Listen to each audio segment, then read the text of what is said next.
Hello, and welcome to the South Coast Artists Index, where artists, performers, and writers, as well as curators, directors, and supporters, anyone with ties to the creative community, drops by to introduce themselves to you. We'll talk about their beginnings, their vision, their passion, and so much more. The South Coast Artist Index podcast is brought to you in part by Heavenly Spirits, who invites you to celebrate the art of life and creative communities everywhere. Learn more at heavenlyspirits.com. Hi, this is Ron Fortier with another episode of the In Focus podcast, brought to you by the South Coast Artists Index. And we have a special guest. I've been saying that on every episode because they're all special. It reminds me of that line from The Last Samurai, where it was the Japanese shogun who, after all the trials and tribulations where everything fell apart and he's on his deathbed, he was a great observer of cherry blossoms. So it showed this incredible man that was put into this horrible situation. Mm-hmm. And he was always looking for the perfect blossom, the special one. And his last words, I think, were, "They're all special. They're all perfect." You know? Yeah. So with that in mind, guest, would you please identify yourself and spell your name, both of your names? My name is Mark Carvalho, Marcarvalho, also known as Maki, Maki, also known as Boston Maki, Bostonmaki. Okay, so I was just going to assume, and I do this every show, just a little bit of a warm up and such, with a Portuguese last name with an LH in it, which is only common to Portuguese. You must have a bit of a fun time sometimes, like spelling your name out or trying to get people to pronounce it. I love when the telemarketers call me and they say, "Mr. Carvalho."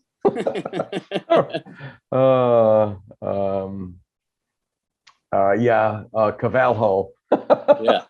Yeah, it's kind of weird. Now, where did the Maki come from? So the Maki comes from, as a street artist, we definitely have different monikers to kind of keep some anonymity between our real names. But the Maki kind of just came to me one day when I was going by my first and last name at first, when I was kind of first getting into the art scene, and like especially with kind of learning about street art. But I kind of started to notice like a thing, like when I would travel and things like that. I could say I was from New Bedford all day long, but when you're in a different area, most people only associate things to Boston, or they pick up on your Boston accent. So just listening to my family say my name, they would always call me growing up Marky, Marky. Oh, Maki. But with the Boston accent, it would come out, "Where's Maki? Where's Maki? Maki's gonna come to dinner now." You know what I mean? So that kind of just occurred to me that that's kind of the perfect identifier, because once I open my mouth, people know, oh, you're from the Boston area. Yeah, it's a curse, isn't it? Yeah, sometimes. The weird thing is that I'm more times identified as being from New York, and I only lived there for like 6 years of my life, or 7 years. And it's kind of weird what people pick up on. So let's go back to day one, the realization that Maki's going to be an artist. Well, I mean, what do you want to go back to? I think every artist, there was whatever it is, it sparked your interest. Of course, we all say like, "Oh yeah, I was drawing since I was like a child," and things like that, which I was.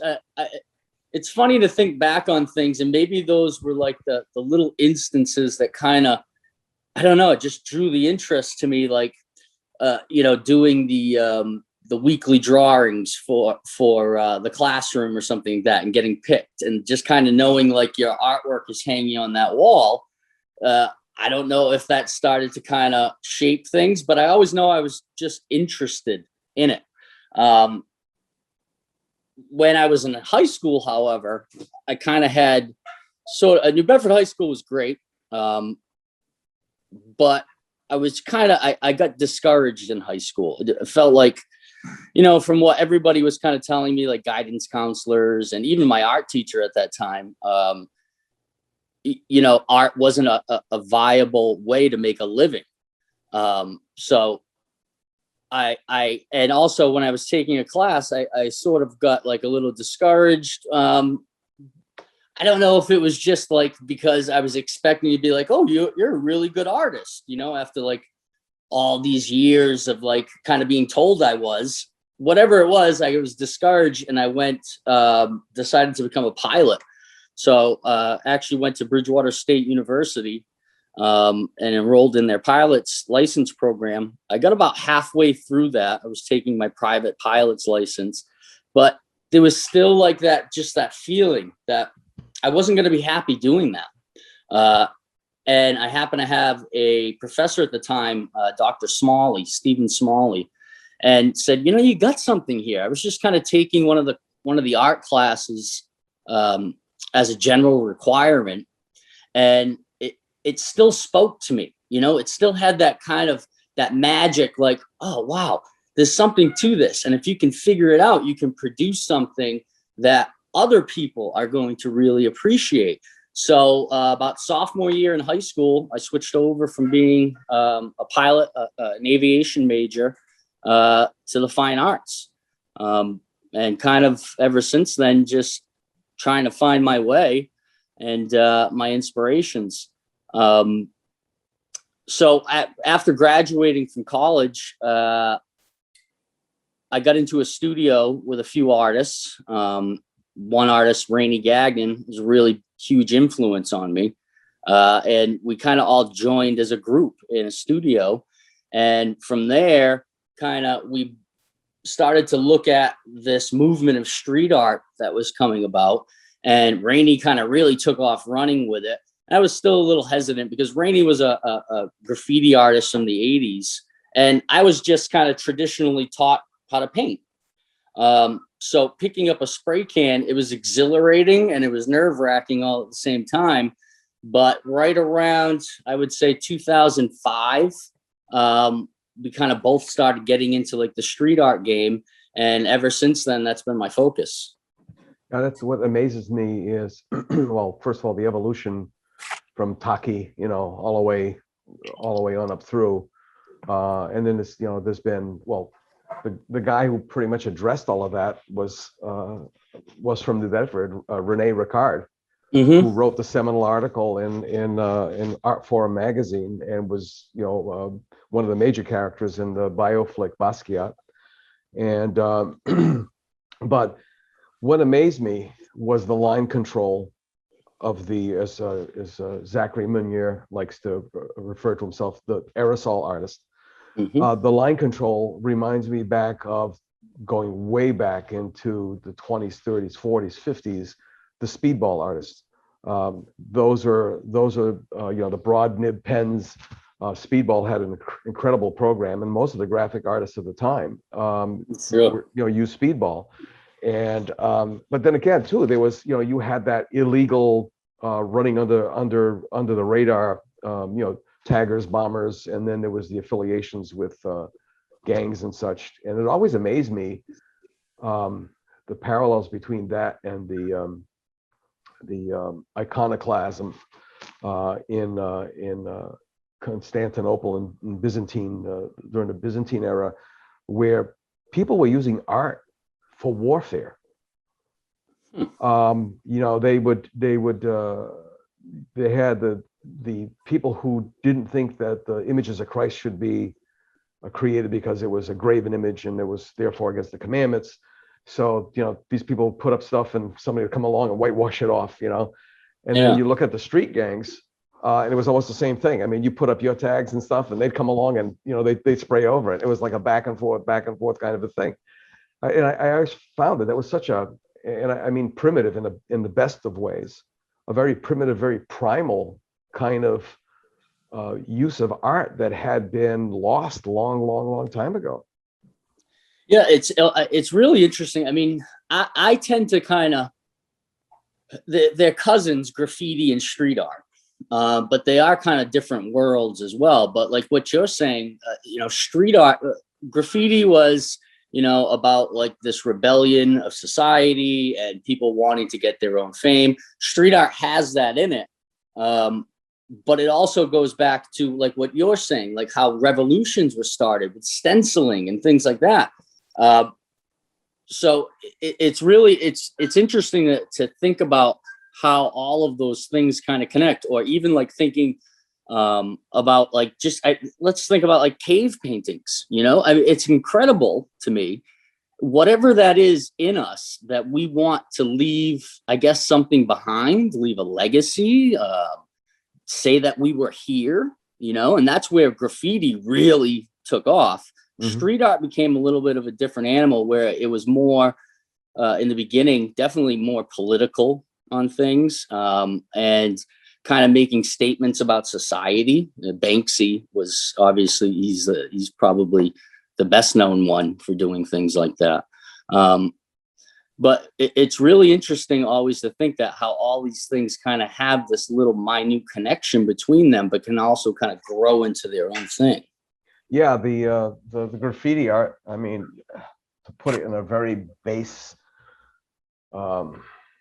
level, it's pretty much like leg lifting, scent marking, like that's what wolves with packs do. Yeah. Is they scent mark, their territory.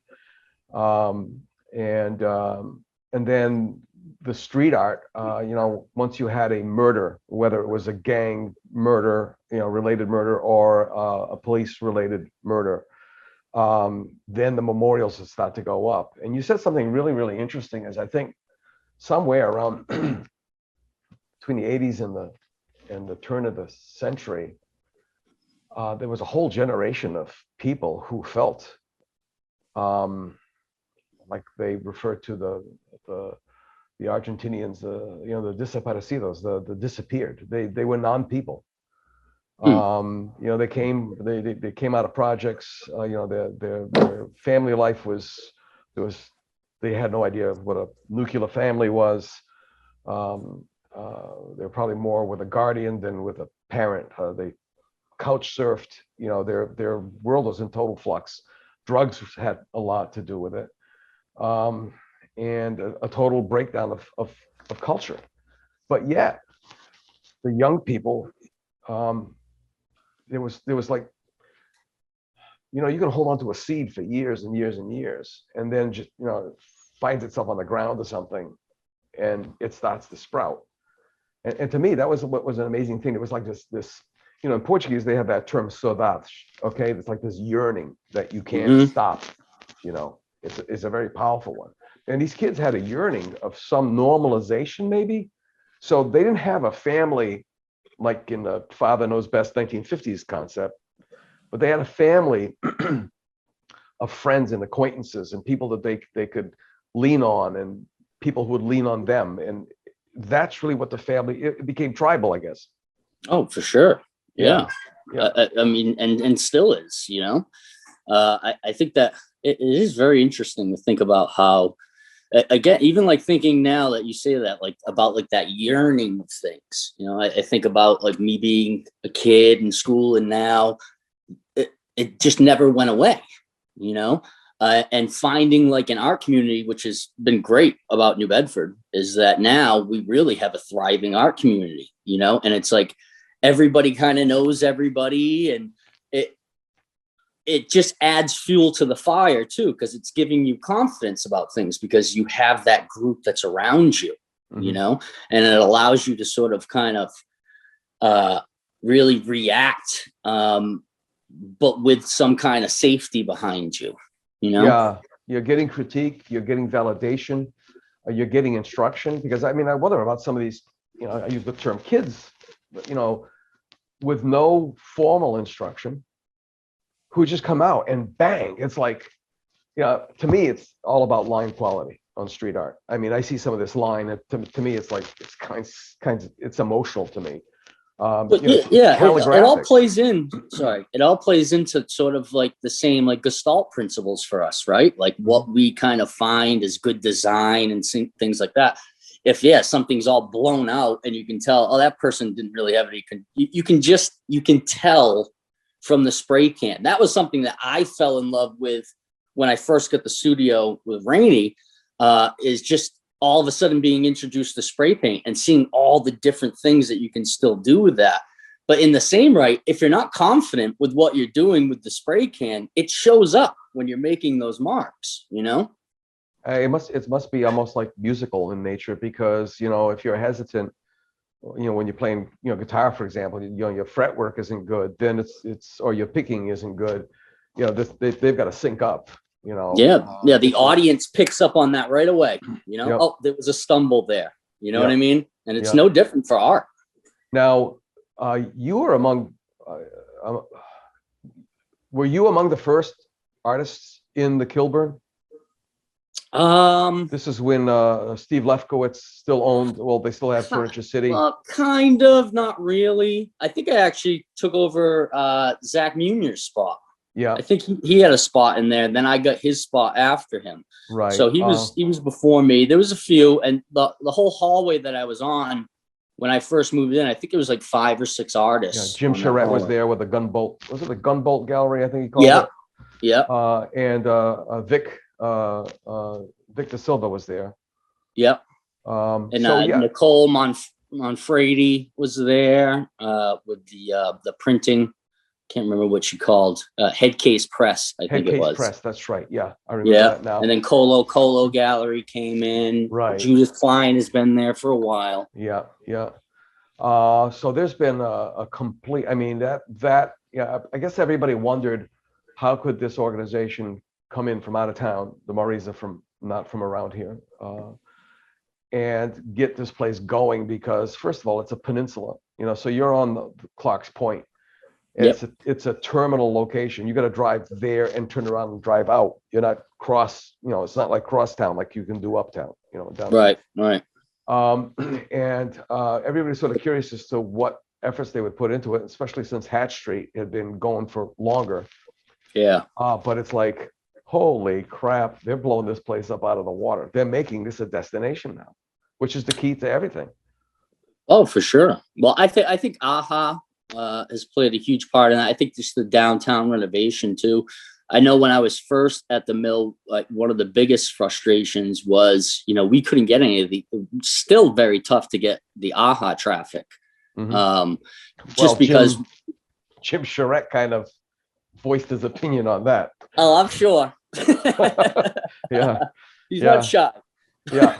No, he wasn't. I mean, and at that time he was pre-recovery, let's put it that way. So whatever came in his head came out of his mouth, but he was absolutely correct. Yeah. He was absolutely correct. Unfortunately, though, I have a little announcement, though, that I am going to be leaving the Kilburn mill. Oh, okay. Yeah.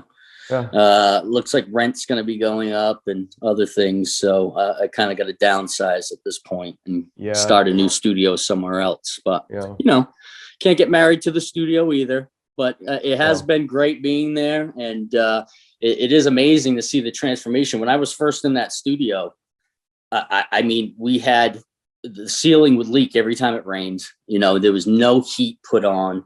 It was for the first 2 or 3 years, very tough environment to be in, which, you know, but as artists, we adapt and we use the space. Yeah, sort of like the artist version of Naked and Afraid. Let me ask you about Ugly Gallery. You Gotta Love Yourself.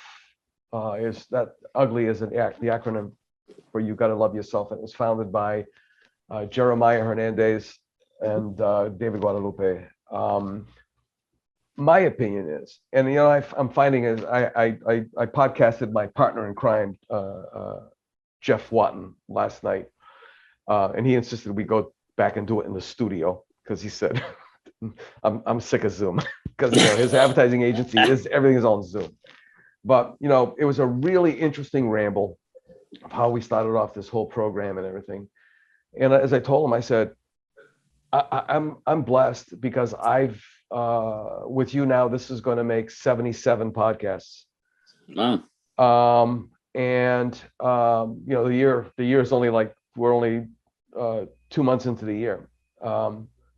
And we're maintaining the pace of one every week, except around Christmas, because it's just like kind of worthless to do that. Yeah. Even with the backed up stuff, it's not fair to anybody. Nobody's paying attention. But anyway, about improvements that we can make and so on and so forth. But being in this really interesting position to speak to this many artists, and then to stop even finding dots to make connections to, or finding a dot that I didn't know existed that I can now make a direct connection to one I did know existed. Okay. So with that in mind, I mean, when Ugly Gallery came into town, it did a lot of things, and I want your opinion on that. But to me, it was the absolute reverse. I don't know if you remember Mayor Tierney. Yep, of course. Passed away, I think, last year. Yeah. Excuse me. She made one mistake, I think, when it came down to the creative community. A bunch of the gang leaders of that day wanted to meet with her, conference with her, and she didn't want to meet with them because she thought it would legitimize them. And there's a story there, because I believe that story is connected to the street art and the graffiti. But now we've got Jeremiah and David, who opened the Ugly Gallery, which is like nothing no one ever saw before. And guys like you going, what? They're celebrating me and people like me? Like, no, we can't even get asked to hang at the museum or the legitimate galleries. And these guys are, So what was your take on that whole situation, and what evolved and where you think it is now because of that? Yeah, I mean, I've been with them since the start. I did their first show. And I consider both of them really good friends of mine. But even besides that, what had really drawn me to street art is, coming out of college and kind of doing paintings. I hated the hustle of, trying to get galleries to show you, you know what I mean? And it just constant, not that you should ever shy from being turned down from things, right? But it just seemed very stale to me. And the idea of like giving away 50% of whatever piece of art, there's always like a little bad taste in my mouth, putting all the money into a show, getting all ready for it. So street art came about, and I was kind of like, oh, well, this is the way to kind of make the street my gallery, and to kind of get to people that wouldn't normally set foot into a gallery. Something pops up overnight and they're kind of like, wow, where did that come from?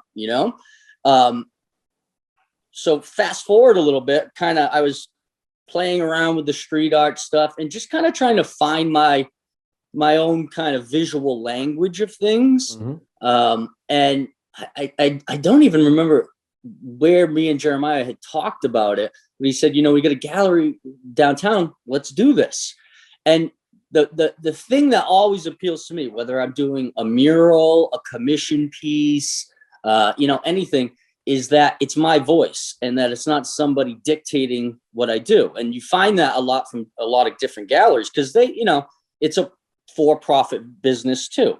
So they know kind of what sells and and if I hear, oh, can you put, can you do a kid with a spray paint can or something, right? Like, that's not necessarily something that I want to do maybe at that moment, So when we had talked about it, the best thing about the partnership was that they were like, bring whatever the hell you want to bring, and we're going to hang it because we trust you and we like what's going on, and all of that stuff has value.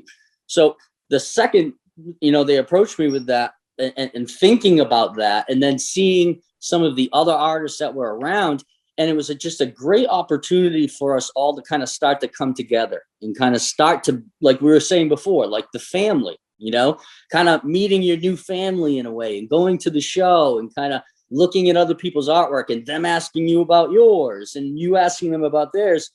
The camaraderie that kind of really came about everything was talk about getting hooked. I mean, that was it, and it was just a great thing to see, because you're right. There weren't a lot of galleries showing a lot of street artist stuff. So the second kind of, you said spray paint or something like that, you get lumped into this idea, and they just were open to whatever idea we could possibly do, Yeah. The other thing that it did was, I think it introduced people to a whole other side of things. It was kind of titillating. I mean, it was like the dirty picture show to some people, because I don't think the patrons at the New Bedford Art Museum would exactly be, not all of them, some of them would be patrons of the Ugly Gallery. And I really think that's a key moment. And that's another thing, that I've been formulating in my head, key moments. Jim Charette, I call him the lion in the wilderness, screaming out and saying, hey, it's really, really cool that, you got these college art professors that, God bless them, they got great jobs and they can afford to have a nice studio and they can afford to do this and so on and so forth. But what about us punks down over here?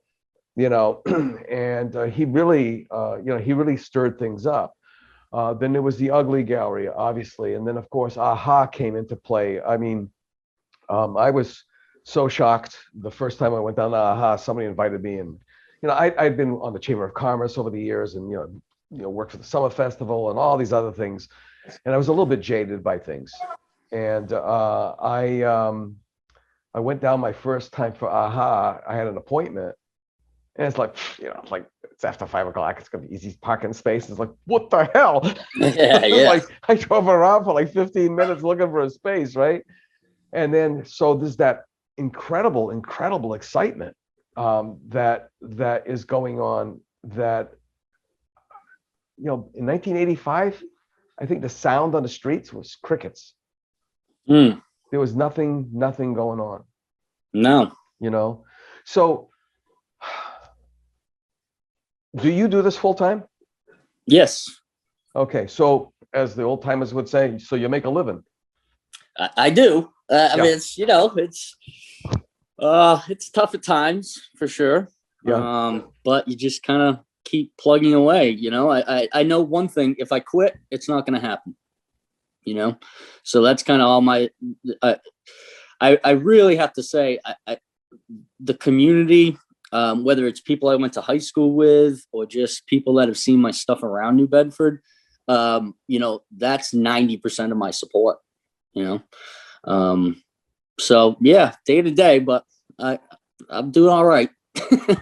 Yeah. Well, that's great. Because I mean, that's the major, that's the major choice. I mentioned it several times before. My wife, when I get frustrated, saying, you really got two choices. Do you want to be sustained by your art, or do you want to be supported by it? It's like, why can't I have both? She's, because it's the real world. I mean, not everybody gets the luck of having the both things. There are periods in time where you're always going to be sustained by it, but there are periods in time where you are supported by it. But it really is. I mean, we used to laugh. The group that I went through my BFA program with we graduated in 75 from then SMU, Southeastern Massachusetts University, today's University of Massachusetts Dartmouth. We used to, when we first started getting together, we were like, well, 50% of our time is at the easel and 50% of our time is like social media trying to plug stuff. Now we're like, geez, are you kidding me? It's like 15% of my time is at the easel and 85% of my time is on social media. It's a constant hustle. It is. It really is. Part of this whole thing too is like, I don't know. I guess I had a moment where I had lost my father in May. Oh, I'm so sorry. It's okay. He was a long battle with cancer, but it sparked something in me too. That I was teaching, and I always felt like I could okay, so I think I've kind of built a little bit of my own sort of style, my own visual language. So in one way, I think of that as like my spaceship. but I wanted to go to Mars, and I could never get enough fuel to do it. And, my father was, I thank God, he was the most hardworking person I knew, and very selfless in that too. But kind of right when he retired is when he got really sick. So it kind of just, I don't know. I think it just woke something up in me and said, if you're ever going to try to get that fuel to get that spaceship off the ground, now's the time. And to really kind of just, you got to take that step. You have to put it all into it, because if you're just relying on safety nets and things like that too, and I don't know where it's going. I don't know if it'll be something that's sustainable forever, but at least I can say I took the time to kind of really try it, and put my all into it. And that's kind of where I am today. Yeah. That's the truth. That's the truth. And again,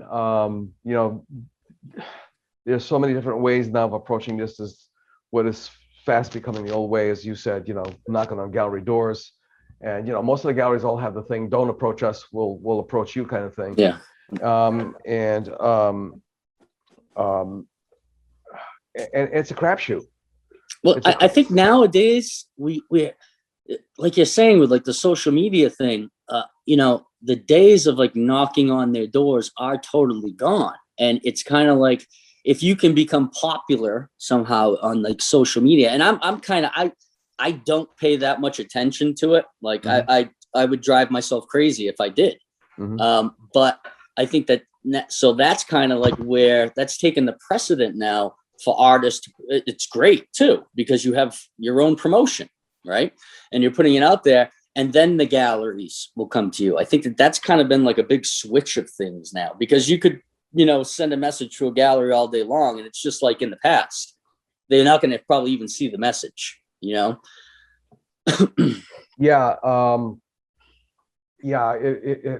has changed. I mean, they are in business to make money. There's that thing about everybody wants a solo show, but most galleries who know their business aren't going to give you a solo show, because they've only got one shot to sell one artist. Whereas with a group show, now so if it's a group show of 10 artists, now they've got 10 times better chance of selling work than they do just representing one artist.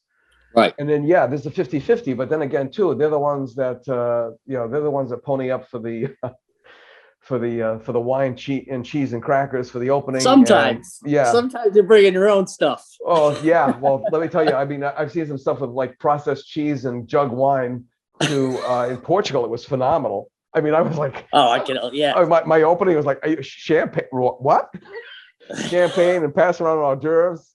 It was like really sort of cool. And you also had a very serious attendee. Everybody that was at that show wanted a part of you one way or another. They wanted to talk to you. They wanted to ask about your work. They wanted to buy your work. It's a wholly different cultural kind of a thing. And now, before I did the switchover, because it's funny, because you were like kind of present on a day and place where everything's changed around for me. Up until that point, I was an abstract artist who painted cold blood, and my goal was to paint nothing, which is difficult in abstract. You don't want people to see little ponies in your work, and Oh, for sure. So from that point on, now it's like moving this massive, it's like moving an intercontinental missile that you shot towards an enemy's territory or something, and now you got to try to make that thing turn around someplace else. So it's not gonna do any damage. So lots of things have happened, but also that happened, only a couple of months after that was the pandemic. And everybody freaked, everybody panicked. And the weird thing I've noticed is the pandemic has been some sort of a bizarre best thing ever, because now you've got those people who were doing well in galleries who are now crying in their beer. And you had those who are knocking on the gallery doors and angry because they were never let in, who are now getting commissions and sales from social media just totally out of the blue.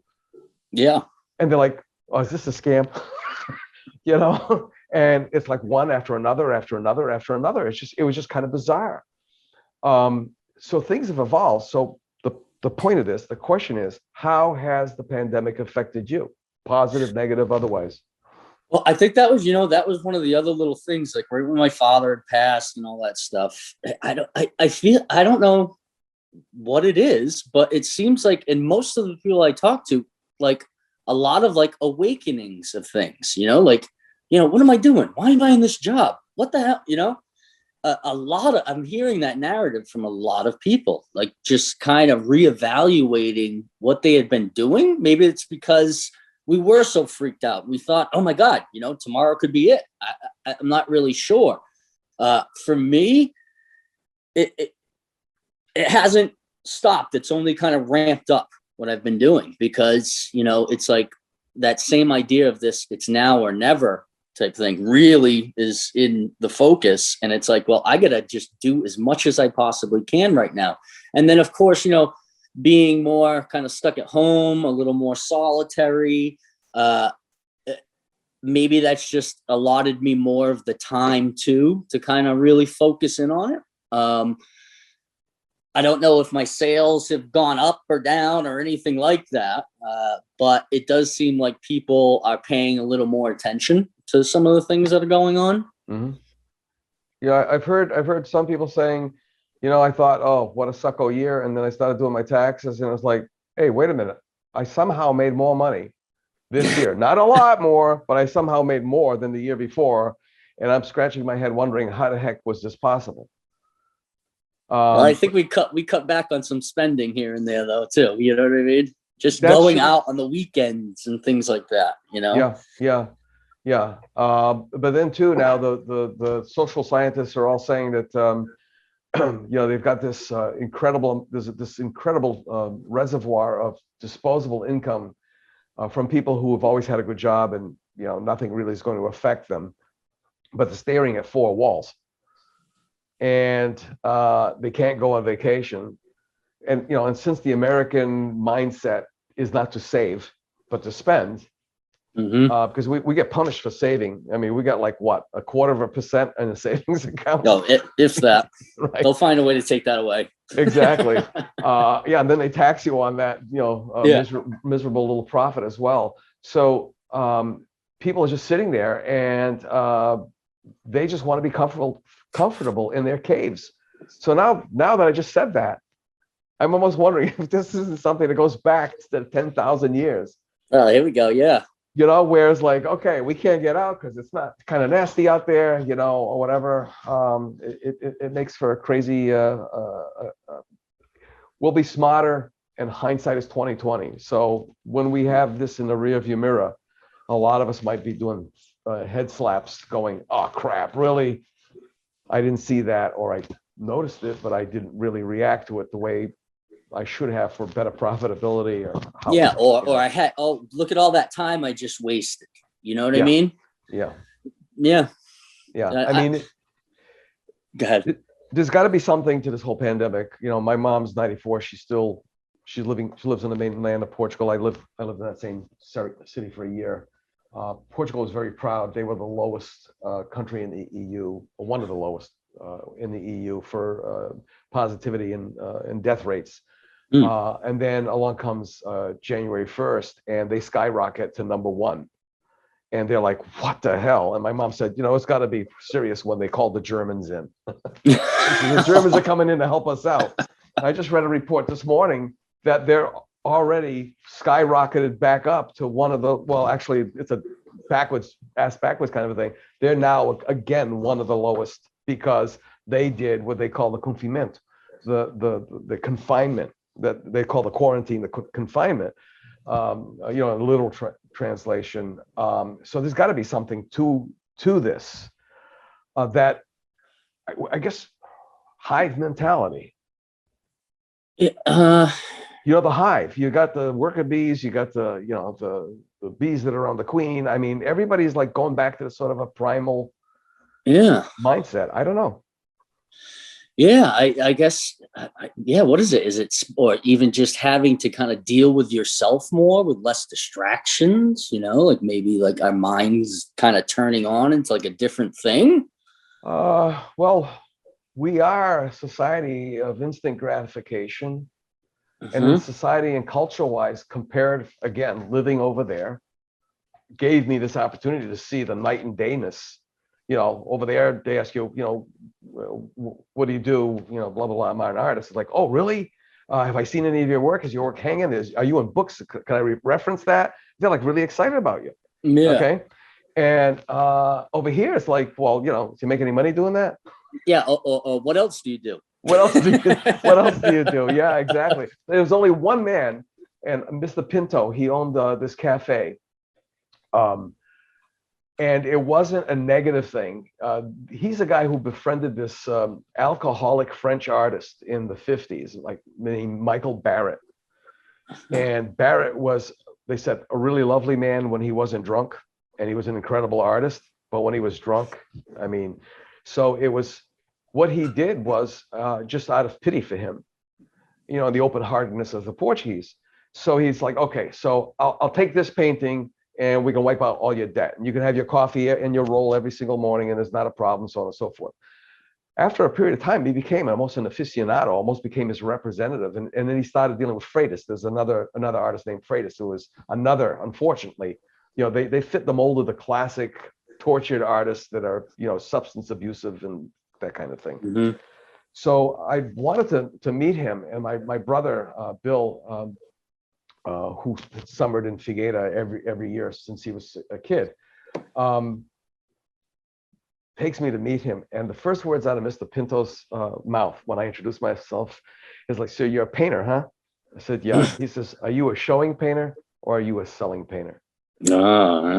And that was like the air was sucked out of my lungs, because there is a practicality to it.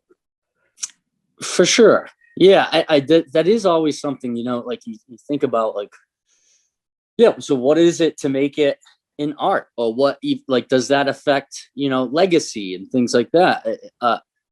Is it just the people that are selling work for the highest dollar value that are going to be the people that are remembered? Maybe, or is it like the people, the Van Goghs of the world that are just kind of pumping away, and regardless if they're selling it, they're creating that, unbelievable body of work. Yeah, it's I don't know. How do you define the success of an artist, especially nowadays? Is it popularity? Is it like, what is it? Well, even if you were sustaining yourself, okay, and you made a living, you're a professor, and you were a painter, and you had gallery shows, and you sold those shows. So basically, you were comfortable. Let's put it that way. Mm-hmm. And then you pass away. And this is true of my professors and several other people, like ask Dr. Richard Connor, who's got like a mind-numbing collection of his own, his personal collection. Plus, he's handling 2, 3, 4 estates, mid-century artists, whose, once they died, it wasn't like, the old cliche, like the prices skyrocket. Right. Now you got families saying, "I got 3 trailer loads of this crap. What do I do with it?" I mean, is it worth anything? I mean, it's a very, very strange business that we're in. It's really interesting. So I have a great uncle from New Bedford, Nick Yolenti. He was one of the, I think he graduated from the first class of the Swain School of Design. I have like 5 or 6 of his paintings, and he went on to be a set designer. And he was on Broadway and then in Hollywood. But, they're over 100 and something years old. And he got fairly well known, at one point, but could people tell you his name now? No. But to me, those things are also priceless, And so, but you also never know if maybe at one point, like I've always had the thought of like, I'd love to take his work and show that stuff at like the New Bedford Art Museum and things like that. So, but that tangible work is still here, right? So I guess there's always that potential for things to sort of blow up and become appreciated and things like that. Yeah, the forgotten artist kind of routine. Well, I'll tell you, I'll make you a deal. if you come back on the show, and I think we scratched around this when at that holiday art fair, to have a show just about Nick Yolenti. You've got his images, you know his history, so on and so forth, because there's that African saying that you die a second time when the last person speaks your name. Yeah, yeah. You know, No, I love that saying. It's so true. And there's and that was one of the keystones of this project. The Artist Index website project was to resurrect these people. 2 reasons. Number one is to not let you know, for example, as a living artist, contemporary artist, die from memory, and to resurrect those who have faded from memory. Yeah, because we have an incredible legacy here. For sure. And you know, and you're right. Like I always say this too. Like when I sell a painting, you know, it's great to sell a painting, but then you're putting your history and your legacy in another person's hands, because they might not take good care of that work, right? They might just get sick of it and throw it out one day when they're moving or something. You know, that happens all of the time. There's been stories about yeah. You know, so that's, I mean, when I think about my uncle's work and how old it is, like everybody in the family, I'm like, if you guys want to get rid of a piece of his artwork, just give it to me and I'll archive it, because, you know, as an artist, I know how important that is. It's just that somebody's going to take care of your artwork so that maybe it can be discovered. Or maybe if that artist does gain appreciation later on down the line, you know, that becomes a pivotal artwork. But then things like this is the interesting thing about this age. And I talk about this sometimes too. You know, what is our living archive? Because, you know, you think about, oh yeah, when we look at things from like Pollock or anybody else, there's photographs, but there's only there's a finite number of photographs unless they discover more in a box in some garage somewhere, right? But you think about how few of those things are. Now we have social media, and then you have things like podcasts and other things like that. Who knows how much of that will survive in the coming years, right? Who says Instagram just doesn't go under and everything's gone? Yeah. Right. So we have to kind of, as artists, and that's why I love this show, because it's, you're trying to find everybody that you can, in a way, you know, that is trying to influence the art world and just kind of making their way, no matter what it is. And you're giving that voice and you're giving that archival document that hopefully someday when somebody looks at, let's say, my body of work, they can come back and this can be one of the references for it too. Yeah. You know, Jeff and I talked about that last night. You know, I had 2 instances. You probably heard about one of them, Mark St. Pierre. We, you know, my wife and I saw him and his wife Nicole at a Dr. Richard Carter's Christmas open house thing, and we were making our way across the room to go say hello. And I don't think they had met Paula, and we got called away. And then the following morning, we found out he was dead. And it was like, damn, because you know, the pleasantries and the, you know, he's more of an acquaintance and a friend kind of thing.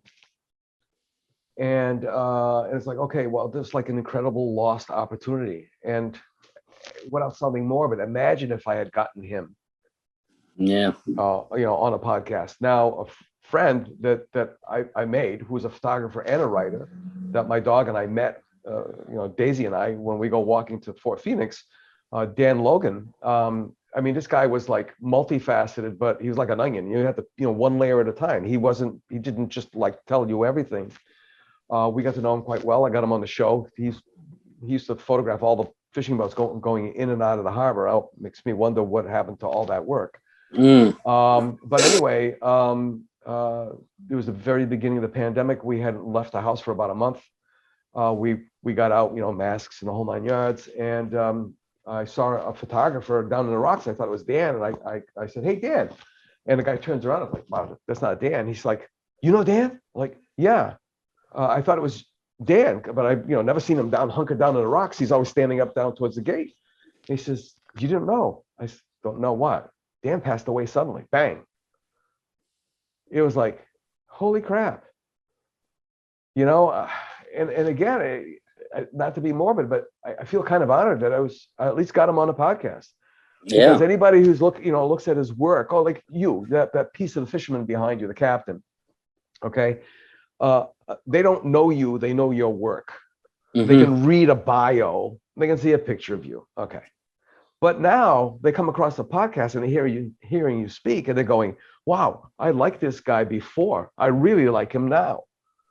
Yeah, I think any good artwork that's out there, you're right. Like it could just be on the surface level, and you're like, wow, how did they paint that?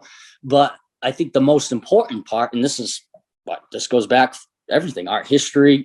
It's about learning about the artist and kind of why they started to create what they created, Yeah. and that's what gives legitimacy. I mean, anybody can paint a fisherman, and all of these things, but until you kind of learn, like, or even like their process, that is so important. And that's one of the things that I hope to kind of get across too, is just like the idea of how I came up with my process of things, and how that really dictates what I'm painting most of the time. It's not necessarily just like, oh yeah, that's a fisherman, or that's a Van Gogh recreation or something like that, but why I'm doing it and how that falls into like my process of going about it, and how I kind of look at things with what I consider my own visual language now.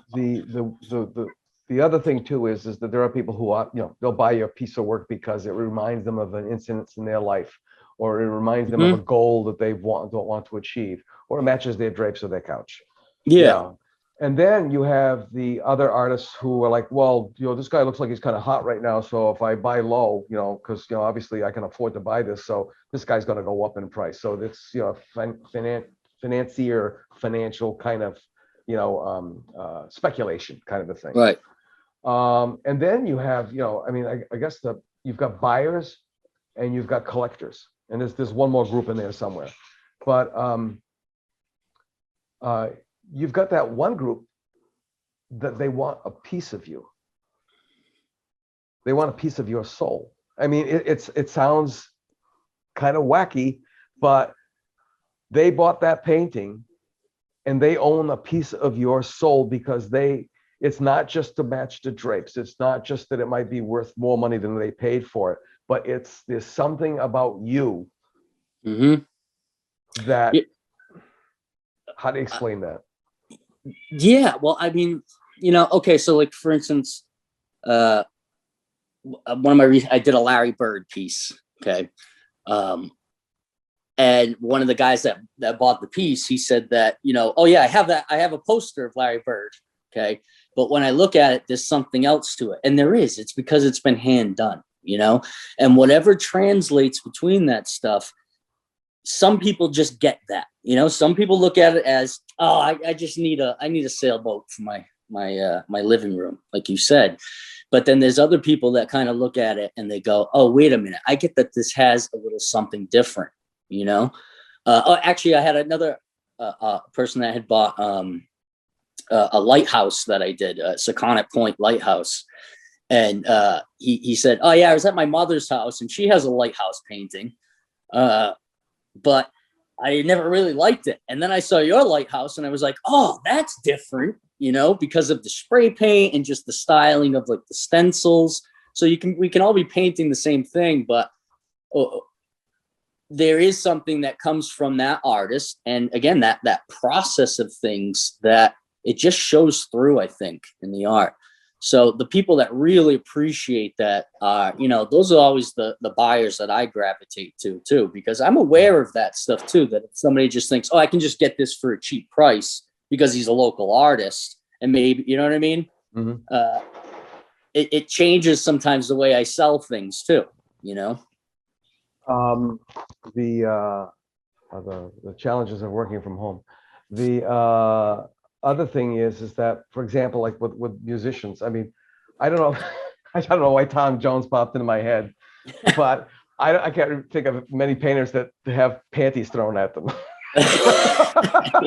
Yeah. You know what I mean? But it's kind of the same thing. It's the weirdest thing how people want that connection. That's what it is. It's a connection with you that, I've sold pieces of work where the buyer is more ramped up and more emotional about the piece. Not that I'm, dispassionate, but they kind of, what's the word, validated or verified my humanity by just going on about what it's doing to them or for them, or for sure. It's interesting. I think that's something too that really drew me to street art. Back in 2009, I did a piece of Jesus covering his eyes. I don't know if you ever saw that. I remember that piece. And it got such a stir. And it was Yeah. it's an ambiguous image. And I knew that it would kind of speak more about the viewer than it was what I was putting up. I didn't know if people would be upset about it, but what I found was just this amazing support. I mean, the people that really kind of, what it spoke to them on like a religious side were, there were old women crying in front of it and laying flowers in front of it.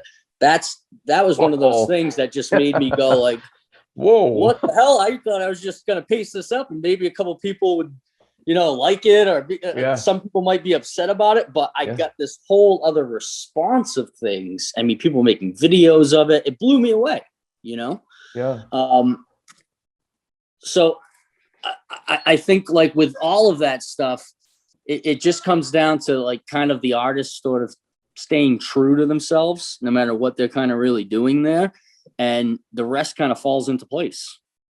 Yeah, I think you're absolutely correct about that. And sometimes, no matter how much you try to hide something, in my particular case, the catharsis was, I was hiding my emotions in my abstract paintings. And the work I'm doing now is highly emotional. It's really tough to go down there and portray some of the stuff that I'm portraying. A horrible disaster, a massacre. A bunch of guys stuck in ice fields, getting their vessels crushed and wondering how the hell am I going to get out of here when the ice melts? You know what I mean? Yeah. If I last that long, and it just what gets us drawn to it. I'm going to wrap this up, wind it down. Let me ask you this question. Are there still things that you feel you need to do? Do you hear that clock ticking? You know what I'm saying? There's that thing that you haven't been able to get to because, and how is that affecting you? Oh, for sure. I don't know. That clock ticking is huge for me. But can I pinpoint like what it is that I feel like I need to achieve? I don't know. Mm-hmm. Recently, I started kind of opening myself up to doing like large scale murals, but still staying with my style and using this one stencil process that I do, and actually cutting stencils on the wall and seeing kind of just where that goes. That's what's interested me the most recently. I think that, if there is a project that I really want to have done before it's my time, is producing some long-lasting mural in New Bedford. Looking for an opportunity to, whether it's showcasing, highlighting the fishing community, or just something about, as somebody that grew up in that community, that's seen it grow in this way, and now seeing this whole mural scene that Superflat has put together. I think that something in me isn't going to be satisfied until I get to do some sort of large scale mural with my style that I've come up with. Yeah. Well, Maki. Say it in the Boston accent. Maki, yeah, Maki. Because when I was at the University of Miami, I was tortured to death by, they would, like, if they were going to have like a get together or something at one of the students' house, they would put a little sign on my door. We're having a potty, Potty. The first words, I asked for directions on how to get to the. I asked for directions to how to get to the art department. The guy says, why you got in your car?